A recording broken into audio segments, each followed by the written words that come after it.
আলাইকুম বন্ধুরা, আজকে আমি আপনাদের সাথে শেয়ার করব এই সুন্দর ট্রিটা আমি কিভাবে বানিয়েছি। আমি প্রথমে একটি ডাল নিয়ে নিয়েছি, যে ডালটাতে হচ্ছে শাখা প্রশাখা অনেক বেশি এবং সেটাতে আমি কালো রং করে নিয়েছি, আপনারা দেখতেই পাচ্ছেন। এরপরে নিয়ে নিয়েছি আমি একটি শপিং ব্যাগ। এরপর আমি ব্যাগটাকে কেটে টুকরো করে কিছু ফুল বানিয়ে নিব।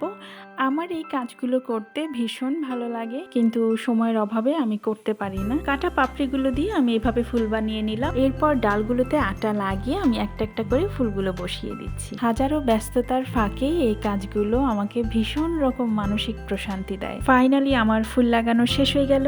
এটা হচ্ছে আমার ফাইনাল লুক। দেখতেই পাচ্ছেন কত সুন্দর লাগছে। আমার কাছে মনে হচ্ছে গাছটা জীবন্ত হয়ে উঠেছে। আজকে এই পর্যন্তই। আপনারা সবাই ভালো থাকবেন। আল্লাহ হাফিজ।